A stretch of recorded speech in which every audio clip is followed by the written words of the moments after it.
Bem-vindos de volta a mais um episódio de E aí, professor? Olá, Walter. Oi, Martin. Você está bem? Um pouco melhor?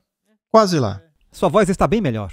Devagarinho, né? Devagar estamos chegando lá, mas o Senhor nos ajudará. Não podemos fazer isso sozinhos. Não podemos nada sem Ele. Temos um tema muito polêmico para hoje. Então temos que... Nós temos anunciado há um bom tempo. há um bom tempo já. Mas o momento é perfeito, então vamos ver o que acontece com esse e vamos orar. Pai Celestial, estamos no momento em que o Senhor predisse que isso tudo aconteceria em Tua Palavra. E pedimos que as nossas mentes sejam iluminadas. Abra as nossas mentes e abra os nossos olhos para que possamos ver o engano lá fora. Portanto, por favor, ajude-nos também nesse diálogo e nos abençoe em nome de Jesus. Amém. Amém? Muito bem, Martin. Falaremos sobre a religião do esporte ou do esporte religioso? Qual dos dois? Ou ambos? Sobre os dois. Ambos, muito bem. Mas antes de começarmos a conversa, vamos assistir um vídeo. Outro dia assisti a um programa cheio de fanáticos religiosos. Eles eram loucos. Bem, você acharia que eram loucos se não entendesse a religião deles. Eles eram adoradores de ídolos. Eles levavam as coisas ao extremo. Pintavam seus corpos. Vestiam fantasias ridículas. Cantavam, dançavam. Sacrificavam aos seus ídolos. Construíam aos seus ídolos templos enormes de adoração. Parecia que o clímax da sua existência era esse cenário, esse único ato de adoração. Você não se identifica com isso? Vamos de novo.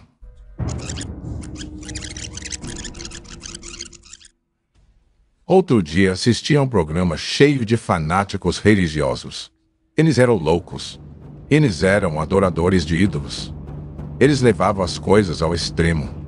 Pintavam seus corpos. Vestiam fantasias ridículas. Cantavam, dançavam. Sacrificavam aos seus ídolos. Construíram aos seus ídolos templos enormes de adoração. Parecia que o clímax da sua existência era esse cenário, esse único ato de adoração. Adoração de ídolos. Hoje já não é mais um bezerro dourado.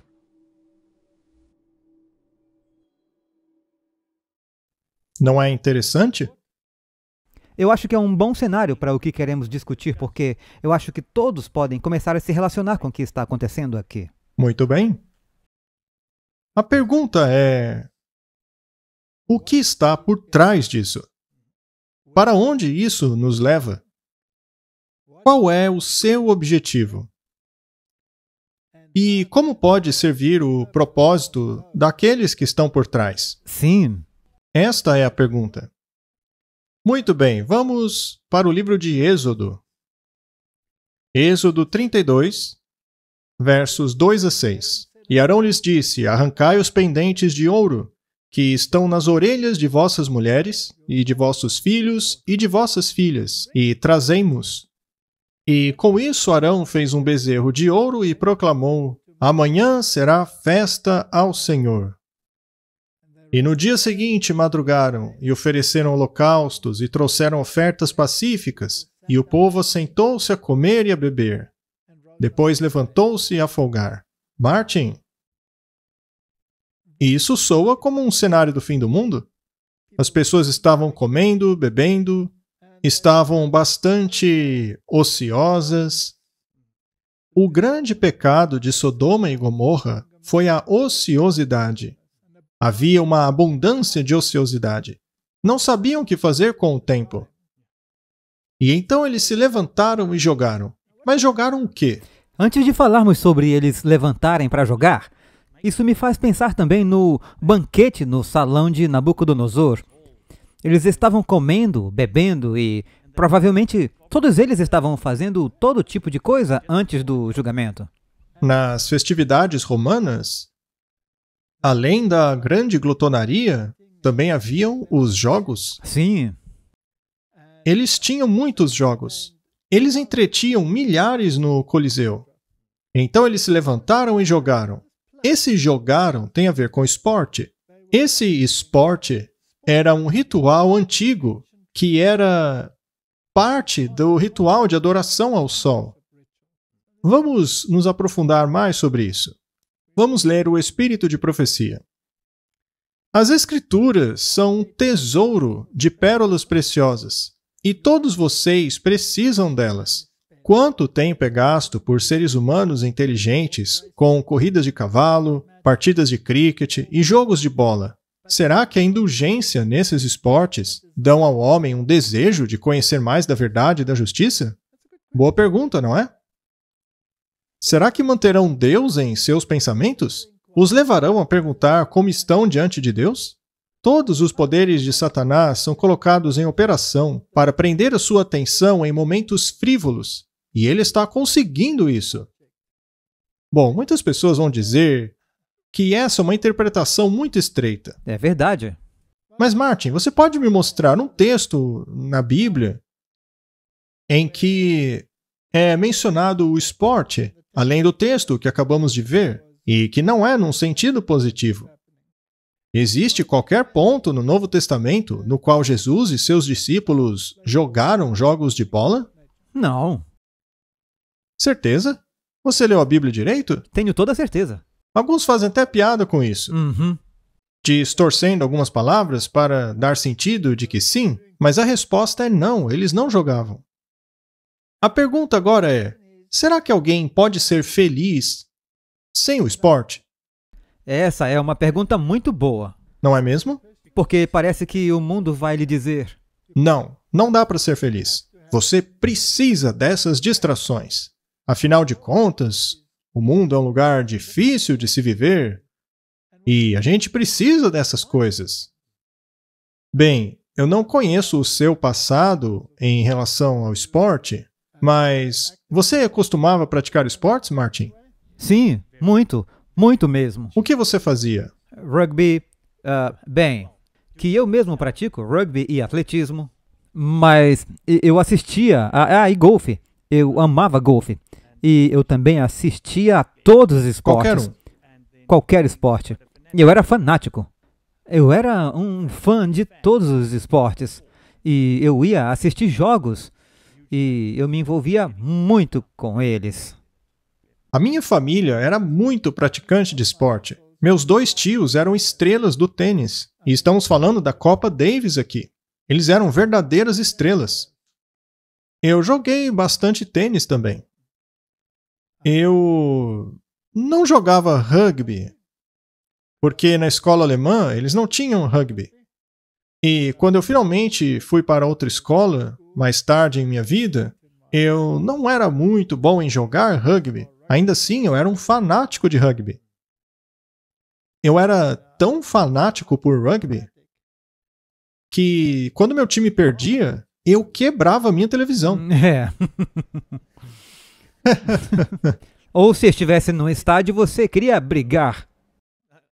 Eu não ia muito a estádios. Eu fui algumas vezes só. Eu gostava de cricket. Mas isso por causa da atmosfera. A gente ficava lá tomando sol, bebendo cerveja, e de vez em quando você vibrava com uma jogada. Aí, de vez em quando, alguém fazia uma grande jogada, você pulava igual um louco e pedia mais uma cerveja. Pelas próximas 3 horas e depois mais uma. Sim, eu acho que as pessoas entendem. As pessoas que não são muito familiares à cultura britânica não entendem como a gente pode ficar 5 dias sentado assistindo a uma partida. Mas isso era um estilo de vida. É isso mesmo. Era um estilo de vida. Mas, com certeza, eu não pensava em nada espiritual enquanto estava envolvido com essas coisas. Agora, quando me tornei um cristão, de repente, eu perdi o gosto por essas coisas. De alguma forma, eu não via mais razão para ir atrás do meu time e me comportar como um louco. Eu não via mais objetivo naquilo. Sem falar que quando o time de alguém perdia, o torcedor ficava devastado, com cara de luto. Já aquele cujo time ganhava, ficava se comportando igual um louco, gritando, zombando, bebendo. E todo ano era a mesma coisa. Outra coisa também é que quando eles começaram a desvendar as correções máximas, isso realmente me surpreendeu. Sim, vimos que os resultados dos jogos eram combinados de cricket e do rugby. Qualquer coisa que tenha dinheiro associado a isso, Sim. você pode saber que isso está relacionado. Enfim. Mas, de qualquer maneira, não resta dúvida de que é interessante ver as habilidades que o corpo humano pode desenvolver. As pessoas gostam de ver alguém extrapolar os limites daquilo que você gostaria de extrapolar. Mas é uma forma de idolatria, pois essas pessoas tornam-se heróis. E são até mesmo adoradas, literalmente. Veja, por exemplo, as estrelas de futebol. Mas aí você para ver a vida dessas pessoas. E aí você se pergunta se todos aqueles processos, acusações de estupro e até mesmo assassinato, sim, todas essas coisas. Bem, será que tudo isso, na verdade, não é uma invenção de Satanás para nos distrair? Não é uma coisa confortável, mas eu acredito que sim. O pecado está envolvido? Sim. Muito. O tempo todo? Todo o tempo. O tempo todo. Então, Satanás tem que estar envolvido.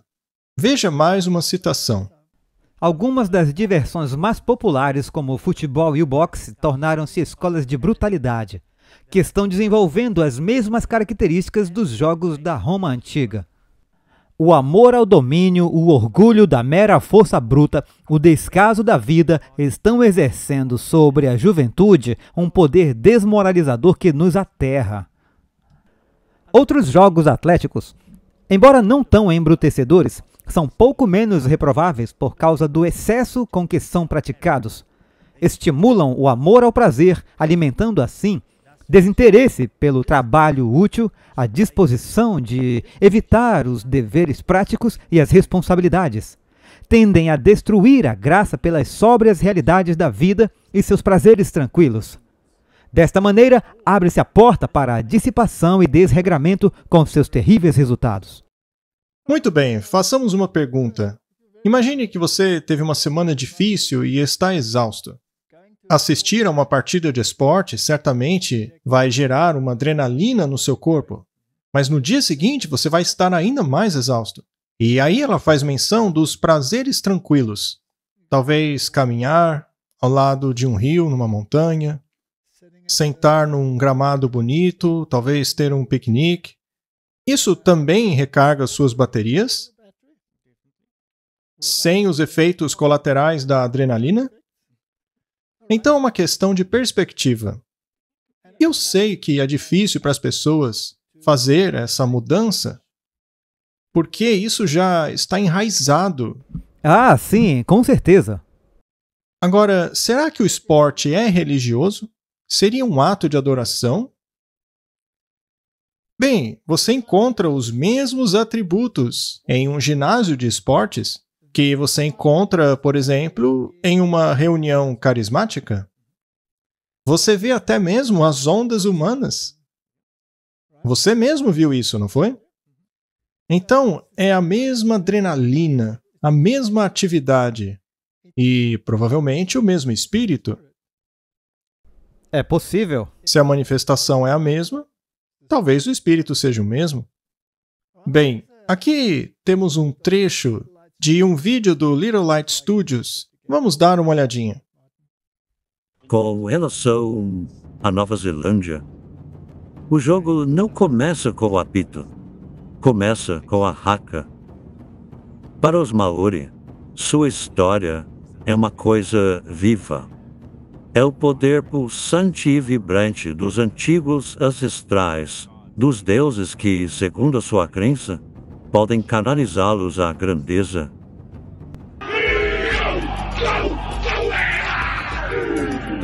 Seria muito estranho para um time não performar a haka. Você se perguntaria, estou assistindo rugby ou a outro esporte? É um ritual pré-partida. Ele coloca sua mente no lugar. Te prepara para a batalha que o deixará capacitado a combater e vencer o oponente. A haka tem que ser sentida. Você precisa fazer uma busca interior e deixar que ela saia. Seu corpo é apenas um veículo para a magia da haka. Não é uma atividade religiosa? Bastante.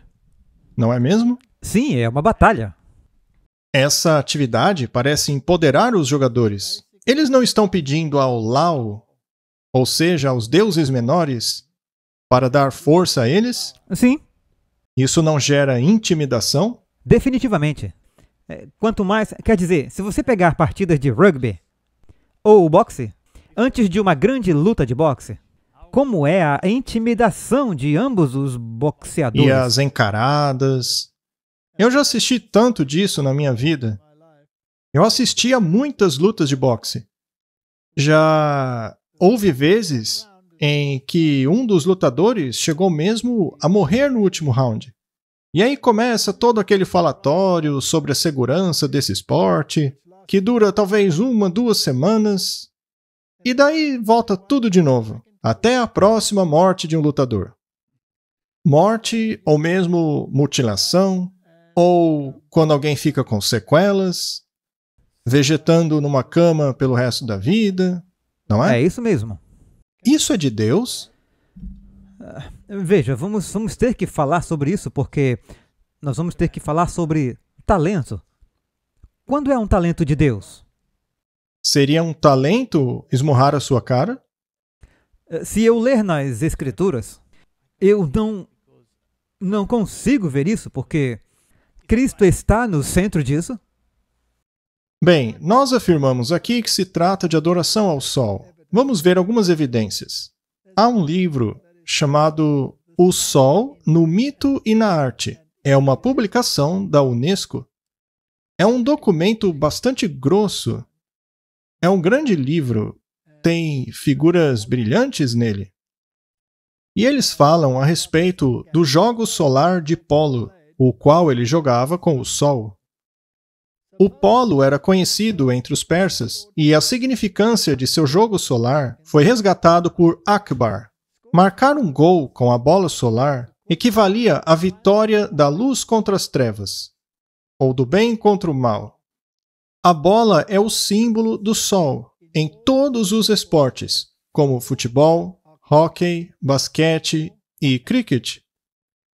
O beisebol tem relação com o sol por causa do formato do seu campo, como também por causa de suas regras.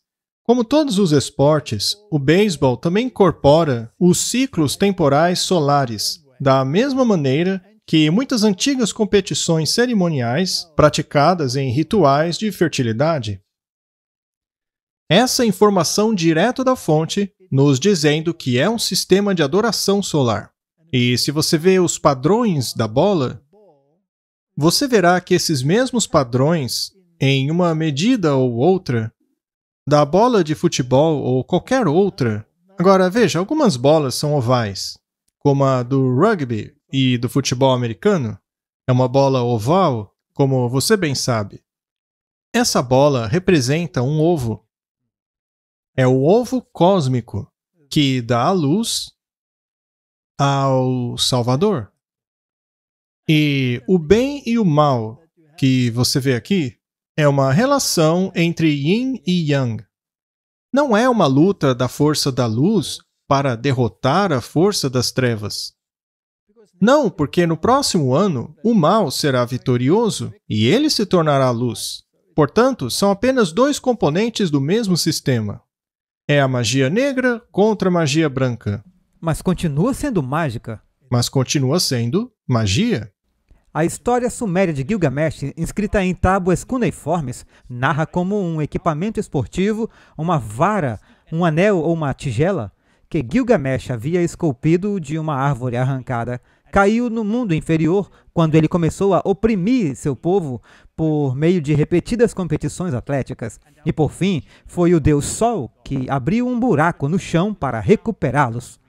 A tocha olímpica, que então percorre uma carruagem para marcar o movimento ciclo do Sol ao longo da Olimpíada, O período de 4 anos até os próximos Jogos também está relacionado ao ritmo cíclico do Sol. Celebrados pela primeira vez na Grécia, os Jogos eram competições cerimoniais em homenagem a Zeus. Bem, como já disse, essa fonte é a própria Unesco. Eles admitem claramente que se trata de um ritual pagão de adoração solar, e o bastão, que hoje é um bastão de hóquei, ou mesmo um de golfe, ou até mesmo uma raquete de tênis, tem a função de devolver a bola para o oponente e, então, ou colocá-la em um buraco, como no golfe ou no futebol, porque isto simboliza a vitória do Deus Sol sobre as forças do mal. E se quisermos traduzir isso para o cristianismo, simboliza a vitória de Lúcifer sobre Cristo.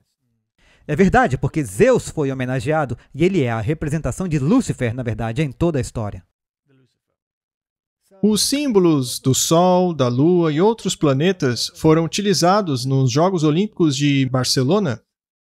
A associação do Sol ao esporte é anterior até mesmo a deidades como Héracles e Apolo, já que é evidente no conto sumério de Gilgamesh.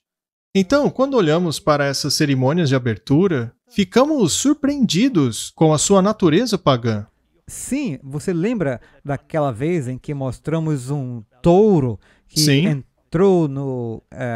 junto a muitos símbolos de Apocalipse, mas todos distorcidos, pois estavam do lado de Lúcifer. Essas aberturas são tão épicas e espetaculares que seu verdadeiro significado acaba se perdendo, exceto por aqueles que estão dispostos a analisar o que está acontecendo. E você se pergunta como eles inventam tudo isso? E por que tem um cunho tão religioso se não passa de uma coisa secular? Como no esporte, o Sol é onipresente e está presente em praticamente todos os aspectos da vida, seja na arte, na arquitetura, na filosofia, religião, festivais, folclore, na dança e na música. Cada manhã, um deus pagão do dia despertava para os romanos nos primeiros séculos da era cristã, batizando cada dia com o nome dos 7 planetas: Sol, Lua, Marte, Mercúrio, Júpiter, Vênus e Saturno. Portanto, cada dia tinha uma divindade. Você tem uma nova divindade a cada dia? Não. O mesmo Deus todos os dias, cada minuto e cada segundo. Bem, hoje em dia a gente utiliza esses nomes, eles fazem parte de nossa sociedade. Mas nos tempos bíblicos era o sábado. Era primeiro dia depois do sábado, segundo dia depois do sábado, etc. Depois do dia da preparação, era o sábado de novo. Era o sábado. Agora muitos países ainda fazem exatamente assim. Há vários. Quer dizer, eu sei que na Geórgia, e eu acho que em Portugal também, em português ainda fala primeiro dia, segundo dia, terceiro dia, quarto dia e daí o sábado. Muito bem. Se nós observarmos os símbolos que vemos nos Jogos Olímpicos, por exemplo, nós veremos os rings. Os rings denotam os 5 continentes unidos. Isso representa uma única governança mundial a ser alcançada através do esporte. A guerra deveria ser substituída pelo esporte. Então, apesar de haver a rivalidade, há a unidade. E, é claro, você tem a meia-lua com a estrela nela, que é o nascimento do Deus Sol, pois a meia-lua representa o útero da divindade. Não é verdade? Por isso que a bola tinha aquela... Sim, onde acontece exatamente a mesma coisa. Maria está lá em cima da meia-lua. A gente não vai entrar em todos esses detalhes. Mas você tem todos esses simbolismos escondidos, mas sempre estão lá. E então, os mascotes olímpicos. Você tem Ciclopes, com o olho que tudo vê, que é Lúcifer. E aqui temos as Olimpíadas do Rio 2016, com a grinalda, que era a mesma nos tempos romanos, e a mesma no logo das Nações Unidas. Isso, na verdade, é um símbolo romano de unificação sobre um único governo. E aqui, mais uma vez, Se olharmos nesse aqui, você verá símbolos solares escondidos. Sim, aquele ponto vermelho, aquela velha história do ponto vermelho. Correto? E todos esses símbolos, de um jeito ou de outro, estão relacionados à adoração pagã do Sol. Mas só por curiosidade, Martin, o novo logotipo que o Elon Musk usa, aquele X, que é bastante simples, ao compará-lo ao símbolo maçônico e cortar aquela parte fora, você tem exatamente isso? A parte mais grossa é do esquadro e a mais fina do compasso. É um símbolo maçônico. É por acaso? Ora, claro que é coincidência, Martin. Você não acha que eu viria aqui com uma teoria da conspiração, acha? Martin, seu conspirador, qual é o seu problema? Eu estou apenas abrindo meus olhos. Aham, estou vendo. Muito bem. Mas de que forma os esportes modernos se relacionam às lojas maçônicas? Não esqueçamos que a maçonaria é relacionada aos Cavaleiros de Malta. E, na verdade, todo esse sistema de cavalaria, se analisar o sistema da pirâmide, verá que o 33º grau da maçonaria é luciferiano. E, por causa de seu juramento a Lúcifer, está ao mesmo nível dos Cavaleiros de Malta. Então, a maçonaria de 33º grau e os Cavaleiros de Malta estão no mesmo nível. Martin, explique isso para nós. Bom, isso é interessante porque está no site dos maçons, ou seja, eles mesmos estão falando. Ok. As primeiras regras do futebol foram elaboradas pela nova Associação do Futebol em 6 reuniões no final de 1863, na Taverna dos Maçons, na Great Queen Street, em Londres. Agora, a nova sala fica ao lado do Salão da Maçonaria.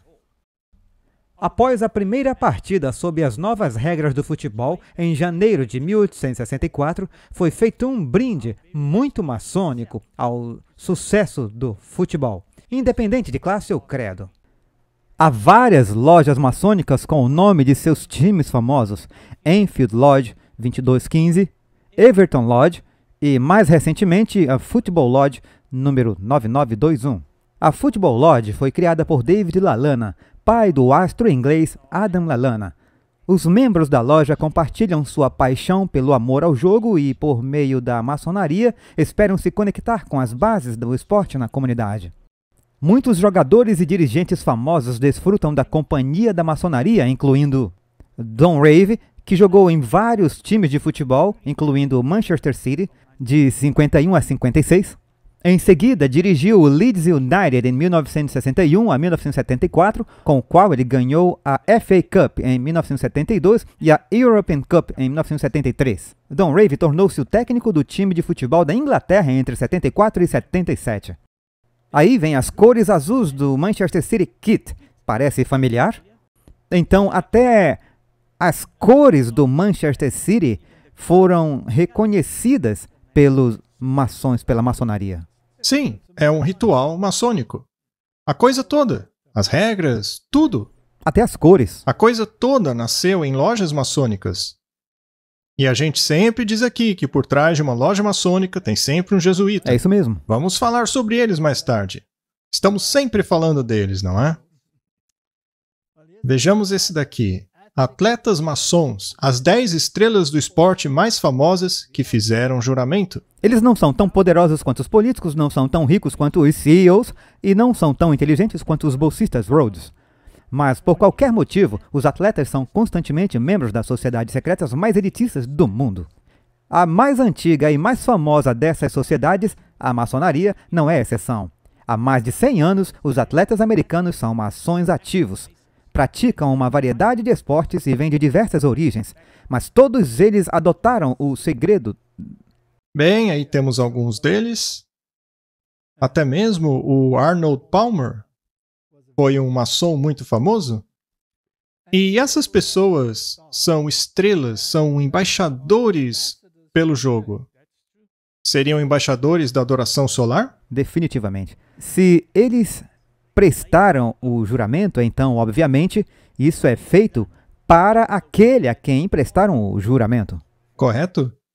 Portanto, seja o inventor do basquete, James Naismith, ou Honus Wagner, do beisebol, ou Sugar Ray Robinson, do boxe, todos eram associados à maçonaria.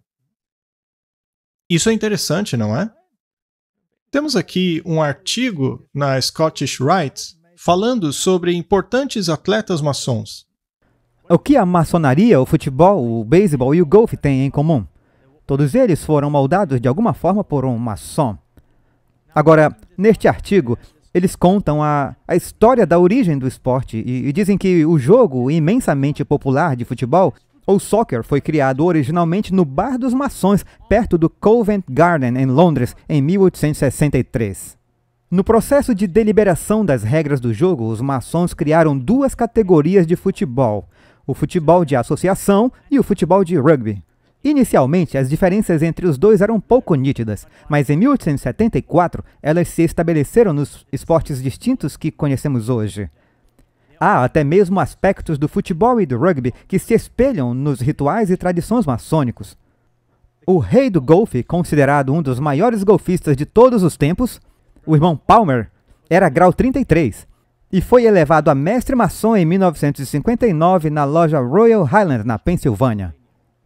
Ele também foi o homem que levou o golfe para a China comunista.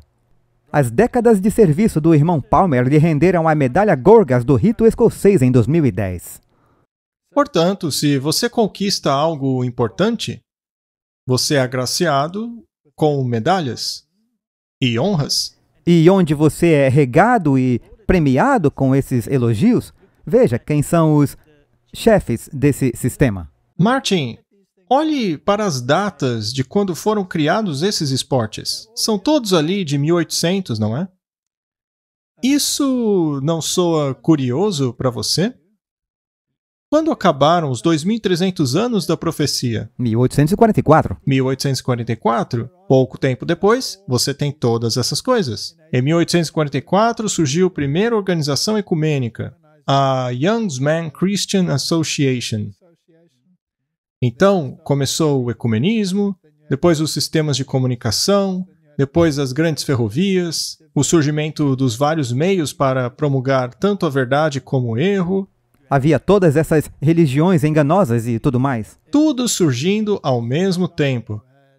Você tem falsos profetas, verdadeiros profetas ao mesmo tempo, reavivamento religioso ao mesmo tempo.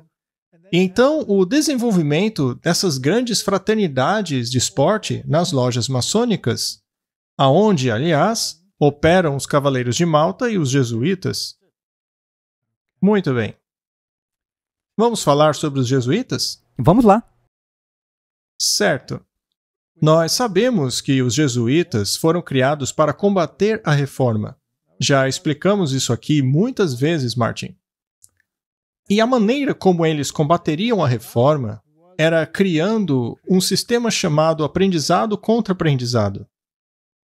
Martinho Lutero nos advertiu que se a Bíblia fosse removida como livro de norma na educação, isso seria um sinal de que o mundo está caminhando para a perdição.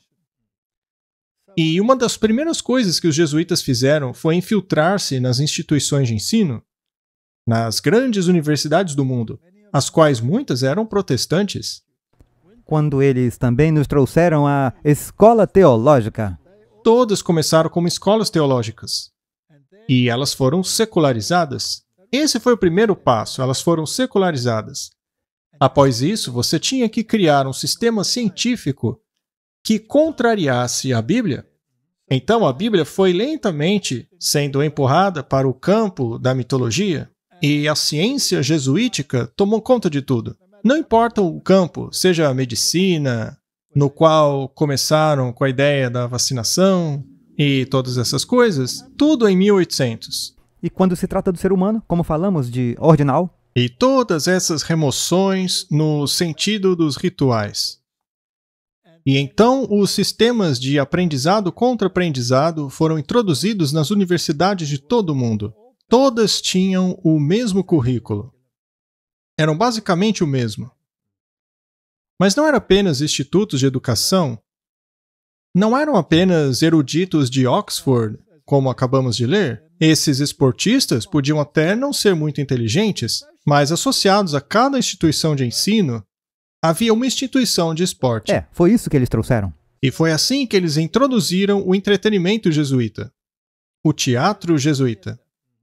O teatro jesuíta tornou-se a Hollywood de hoje, mas naqueles dias eram os grandes palcos de show, as grandes óperas, e fosse Fausto ou Shakespeare, não importa. Todos tinham esse teor ocultista de Macbeth. E praticamente todos foram escritos por pseudônimos. Shakespeare, por exemplo, foi provavelmente escrito por Sir Francis Bacon, que era do alto grau da maçonaria e do Rosa Cruz. Então, eles introduziram esse lado ocultista. E, eventualmente, por todo o mundo, começaram as instituições de ensino, as grandes universidades dos jesuítas, a Universidade Pontifícia Gregoriana, a Universidade de Georgetown e as milhares de universidades que estão debaixo do guarda-chuva dos jesuítas sem que ninguém saiba. Se você for em seus comitês, você verá que os seus membros controlam uma universidade após a outra, e todas elas têm uma seção de esporte. Quanto maior a universidade, maior a seção de esporte. Veja a Yale University, a Oxford University, Cambridge, todas essas, a Harvard, todos têm grandes braços do esporte. Mas o épico de Gilgamesh, esses jogos que acontecem nesses novos coliseus de hoje, os estádios, os colégios começaram a recrutar jogadores para que esse lado do futebol crescesse de acordo com o lado acadêmico. Os dois estão sempre em equilíbrio. E, é claro, as mulheres precisavam fazer parte disso. Então, hoje, nós temos os esportes femininos associados a essas universidades também. Temos as líderes de torcida, com seus vestidinhos curtos. Martin, você acha que isso nos induz à religião ou àquilo que é carnal? Para a carnalidade, com certeza. Muito bem. Então, tudo isso entrou. E o interessante, Martin, é que são todos a mesma coisa. Um pode ser pequeno, o outro grande. As universidades do mundo são ranqueadas de acordo com o sistema. Veja, quando comecei minha carreira, eu trabalhava para uma universidade muito pequena. Eu comecei como professor de ciência em biologia e me deram alguns cursos para ensinar. E fui progredindo. Depois eu entrei em uma universidade de bastante prestígio. Talvez a mais prestigiosa do país. Depois da entrevista de trabalho, quando finalmente ganhei a posição, eles não disseram para mim, olha, agora você faz parte de um sistema superior avançado de ensino. Muito superior do que aquela universidadezinha que você começou. Agora você subirá a um patamar totalmente novo da ciência. Não, eles só chegaram para mim e disseram, olha, ensina aí endocrinologia, histologia e patologia, tá? Depois você ensina isso, isso e aquilo outro. Então era a mesma coisa. O curso era exatamente o mesmo. Não tinha diferença. Não faz diferença nenhuma se você ensina paleontologia na Universidade de Cambridge ou Oxford, que ranqueiam na primeira e segunda posição no mundo hoje, ou se você... Desculpa, número 2 e número 3. Ou se você ensina exatamente o mesmo assunto em um colegial qualquer aí da vida. Continuava o mesmo currículo. É a mesma coisa. O laboratório pode ser menor. Mas aí é só mandar os estudantes para a universidade maior para fazer a mesma pesquisa lá. Se você não tem um microscópio avançado, basta utilizar o da outra universidade.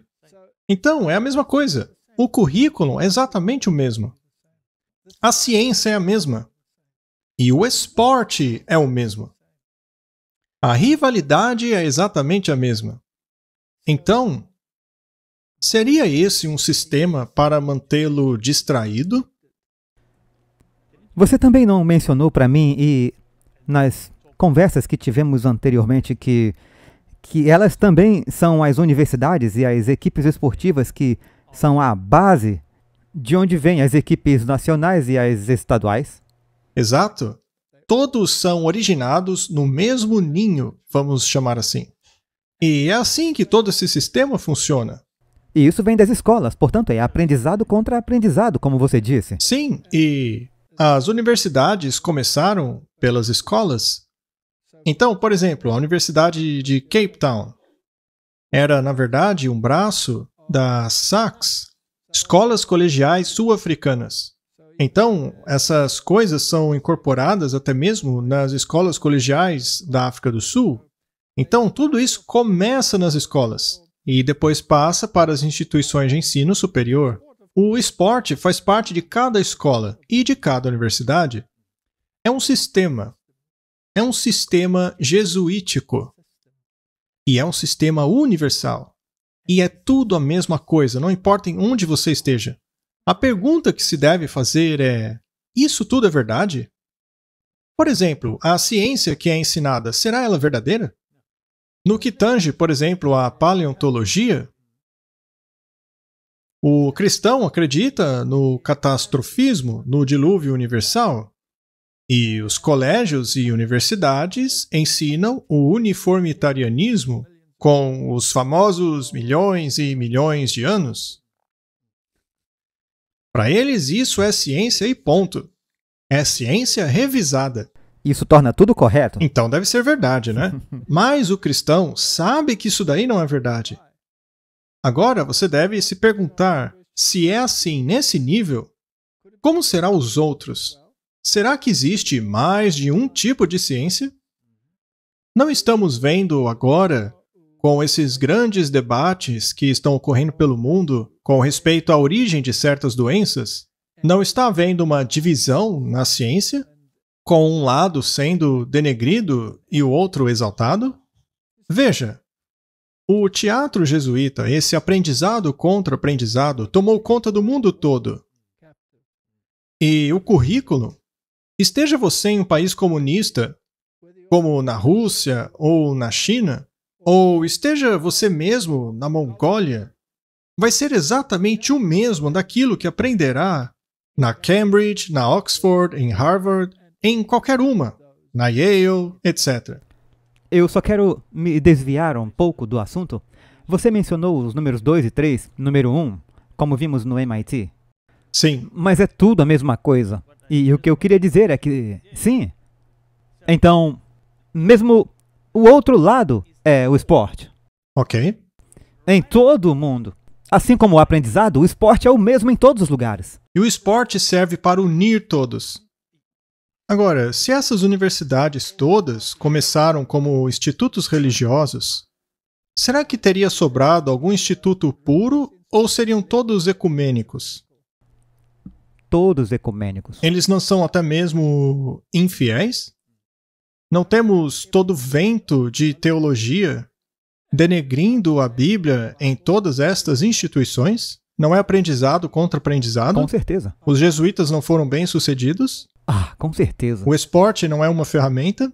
Uma das maiores ferramentas. Exato. Você pode estudar para sempre nessas universidades se você for um bom esportista? Sim. Muito bem. Temos aqui mais uma citação. Eu não condeno o simples ato de se brincar com uma bola, mas até mesmo esse ato simples pode se tornar exagerado. O resultado desses divertimentos é quase certo. Eles levam a um desperdício de recursos que deveriam ser utilizados para levar a luz da verdade a almas que estão perecendo sem Cristo. Esses divertimentos gastos na autossatisfação levam passo a passo à autoglorificação. A educação nestes jogos por prazer produzem um amor e paixão por tais coisas que não é favorável ao aperfeiçoamento do caráter cristão. Martin, isso soa tão fanático. Parece que sim. Vocês não querem deixar a gente fazer nada? Como jogar uma bolinha, não é? Mas a questão é mesmo fanático? O mundo olha para isso como fanatismo. É de onde você vem. Isso é aprendizado contra aprendizado. Você foi ensinado, isso é inerente agora. É doutrinação? Quer dizer, no meu caso, Se formos jogar um jogo normal de chutar a bola um para o outro, é apenas uma questão de momentos, então você se torna competitivo. E aí os ânimos esquentam, não é? Se algo não sair do seu jeito, sim. Então, parece que a raiva faz parte do conjunto. Com certeza. Antigamente, quando eu era jovem, se você falasse um palavrão ou ofendesse o seu oponente, você seria imediatamente repreendido ou retirado do estádio. Mas hoje, parece que é algo até mesmo desejável. Especialmente em alguns esportes, como o futebol, eles têm uma forma de os jogadores enfrentarem o árbitro, inclusive. Sim, e como fingem também. É incrível como eles fingem as faltas, não é? Mas deixa pra lá. Falemos agora sobre a raiva. Vamos ver.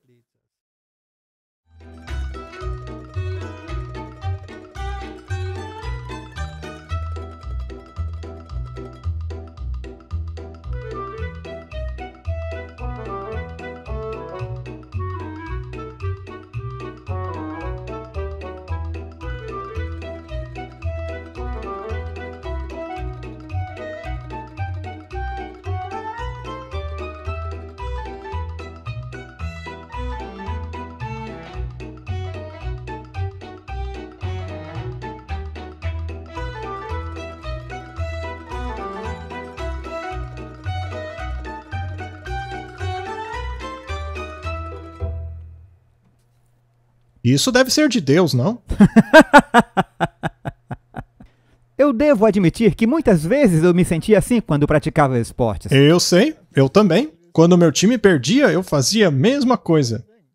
Eu era horrível, sabe? Mas tem que ser assim? Não. Mas quanto autocontrole é necessário para você não agir assim? A questão é que, em algumas dessas práticas, você é ensinado a...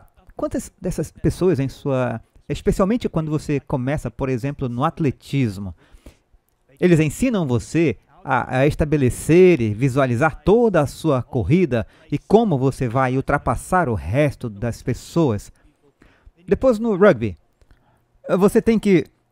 você é varrido em qualquer jogo. Futebol americano, se você assistir a filmes sobre isso, todo mundo fica irritado. Eles se ajuntam e depois saem berrando como loucos, direto para a batalha. Mas o outro lado faz a mesma coisa.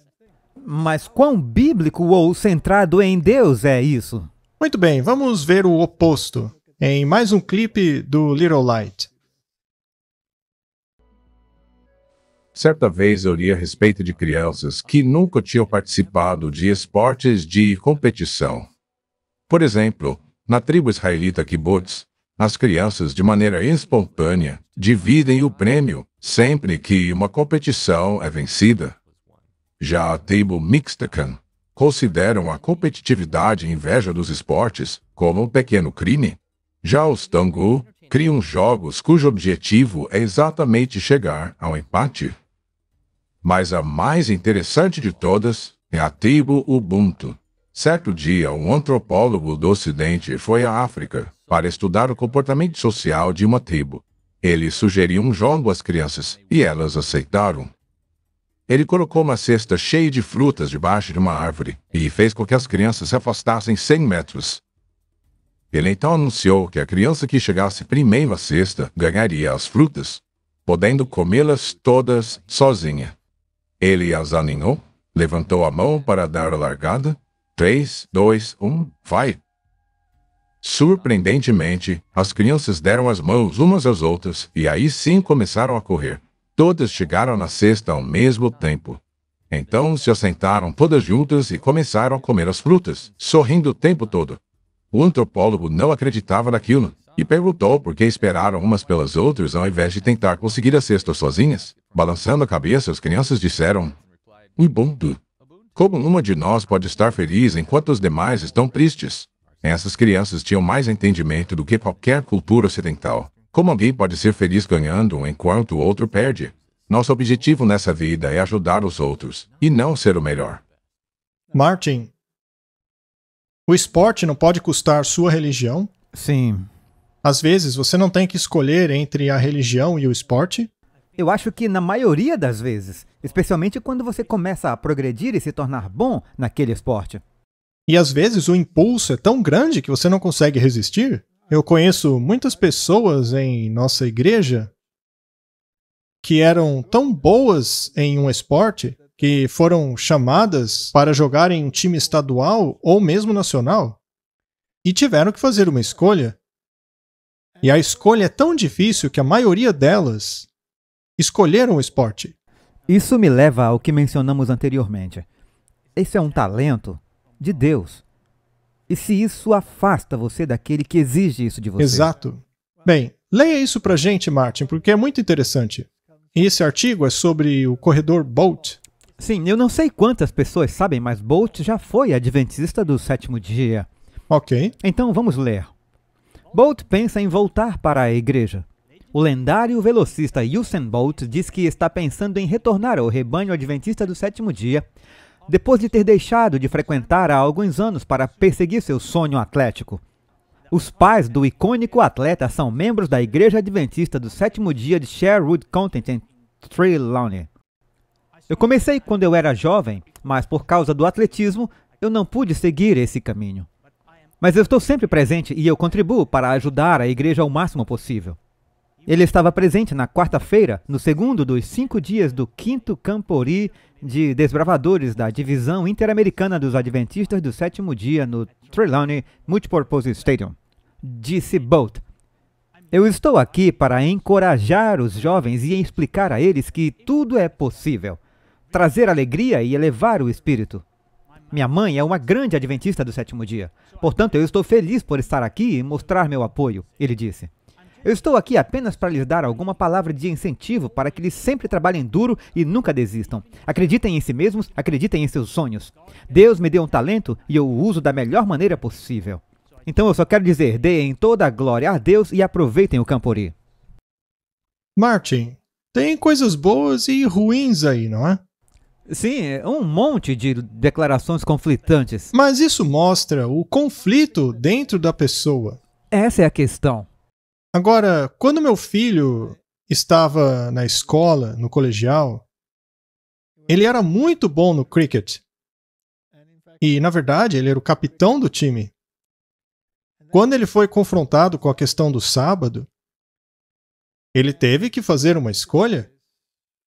Eu não ia escolher por ele. Ele tinha que escolher. Mas os professores disseram a ele: por que você não vai até o pastor e pede uma permissão? Ora, mas não foi o pastor que fez o mandamento. Essa é a questão. Deus fez.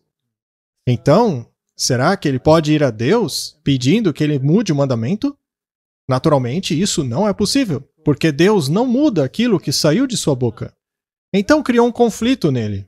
E tenho certeza que meu filho ficou triste e frustrado. Ele tinha uma escolha a fazer, e ele recusou. Ele passou então a jogar apenas as partidas que não caíam no dia de sábado. Mas isso marcou ele. Foi uma marca dolorosa. Realmente não foi fácil para ele. Essas escolhas não são fáceis.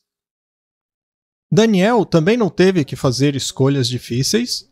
Exatamente. Será que é mais fácil recusar comer da mesa do rei do que dizer, eu não vou jogar nesse dia? Definitivamente. Agora, veja, o problema é que, especialmente em países que praticam esportes motorizados, como a África do Sul, por exemplo, eu acho que os Estados Unidos também, não é fácil ser o estranho quando se trata dessas coisas. A pressão de grupo é enorme, e a pressão do grupo faz parte do aprendizado contra aprendizado. A competitividade e todas essas coisas fazem parte do pensamento jesuíta. O pensamento jesuíta é oposto ao pensamento de Deus. É isso. É assim e ponto. Porque o pai é o mestre da inversão, então tem que ser. Correto? Se perguntarmos ao papado qual é o posicionamento dele com relação ao esporte, bem, é óbvio qual é a posição dele. Todos os papas da história sempre deram a sua bênção ao esporte. Abençoaram camisetas e todos os tipos de coisa que envolvem o esporte. Eles são incentivadores do esporte, assim como são do teatro jesuíta.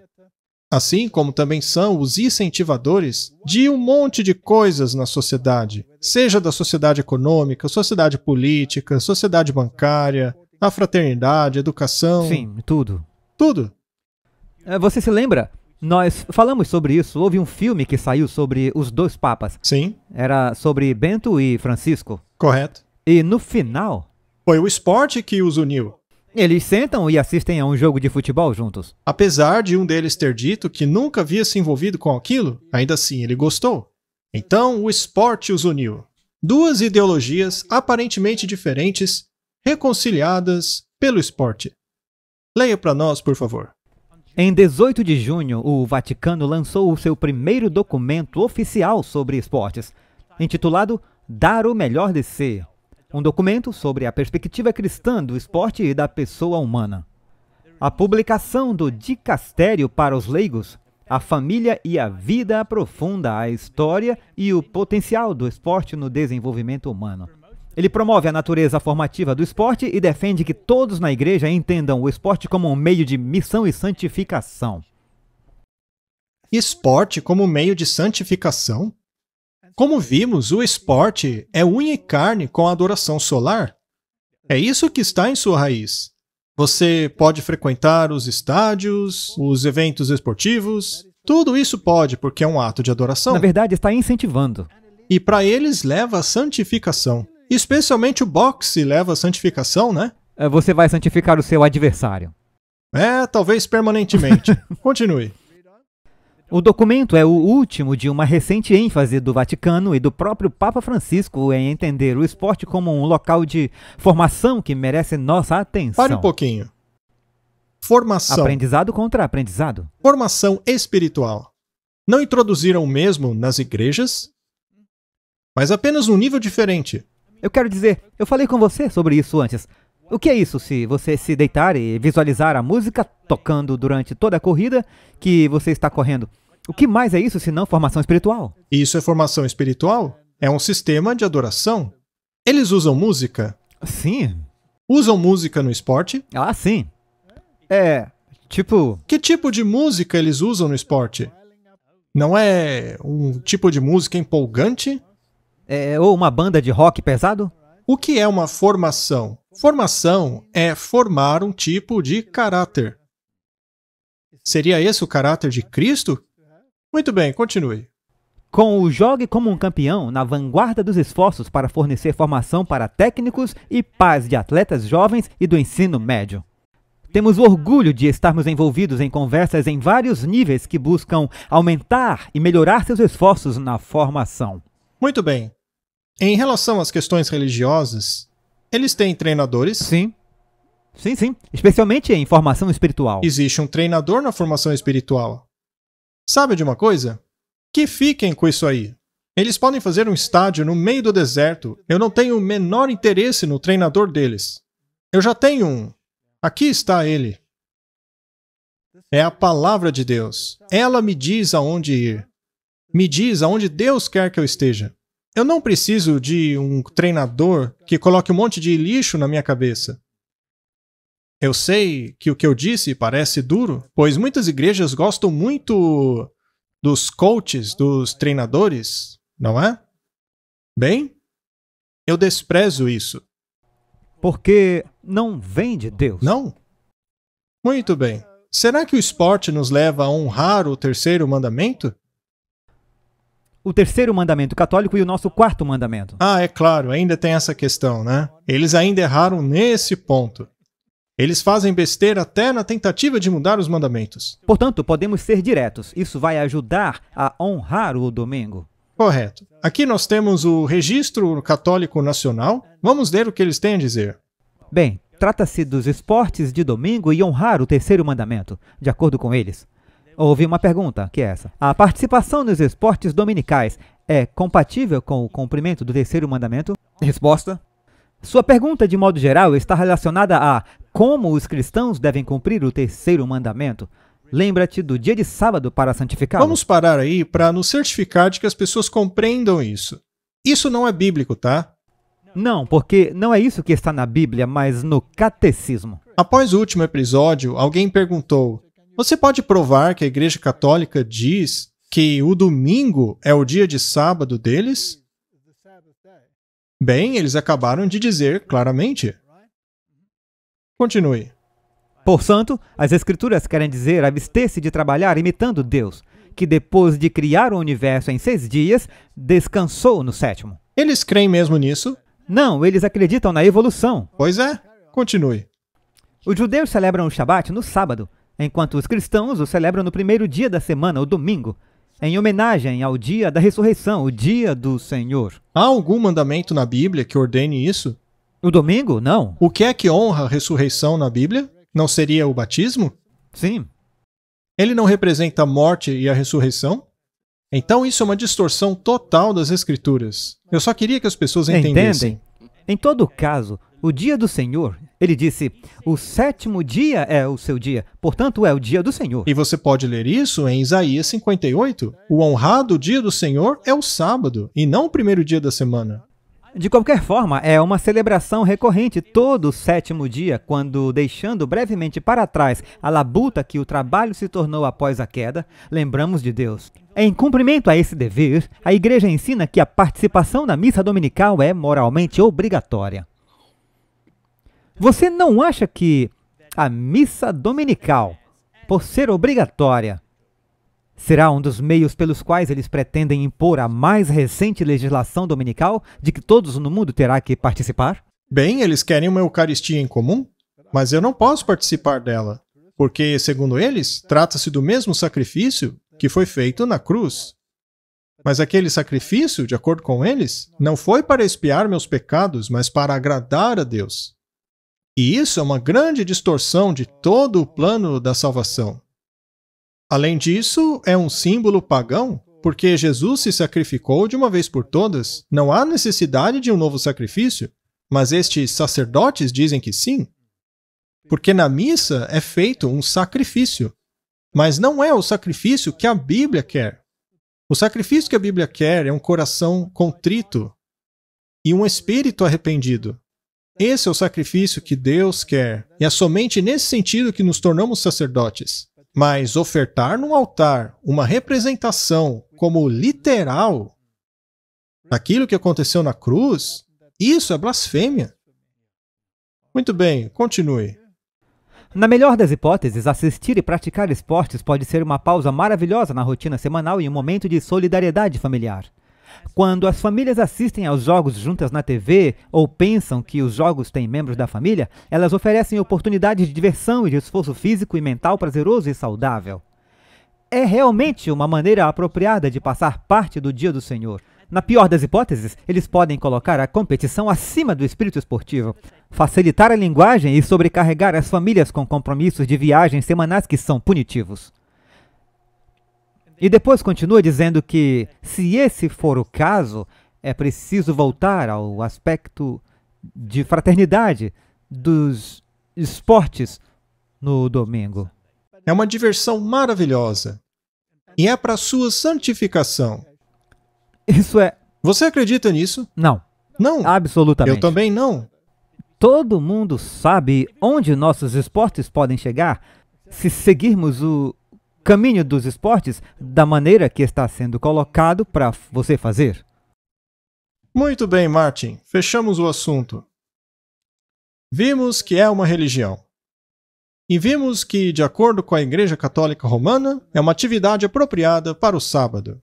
Claro, o sábado errado. Porque não existe esse negócio de sábado judeu, só existe o sábado. Não existe sábado judeu. Sendo assim, as pessoas precisam tomar uma decisão a respeito dessa questão. Quanto a mim, eu perdi completamente o gosto por essas coisas. Eu prefiro passar o meu sábado, o verdadeiro sábado, contemplando as coisas elevadas, do que alguém chutando uma bola. Eu acho que é importante o que você disse. Cabe a cada um decidir por si mesmo. Não viemos aqui agora para afirmar que é isso que você deve fazer. Decida por você mesmo. Decida você mesmo. Decida onde você quer ficar. Quanto a mim e minha casa, preferimos adorar o Senhor. Vamos orar. Querido Pai, essa questão do esporte faz parte do teatro jesuíta. É uma poderosa distração. E eu oro para que o Senhor nos ajude a não sermos dragados por isso. Que não sejamos formados por isso. Será que o esporte nos leva a ter um caráter semelhante ao de Cristo? Que cada um se faça essa pergunta e haja de acordo. Em nome de Jesus. Amém. Amém.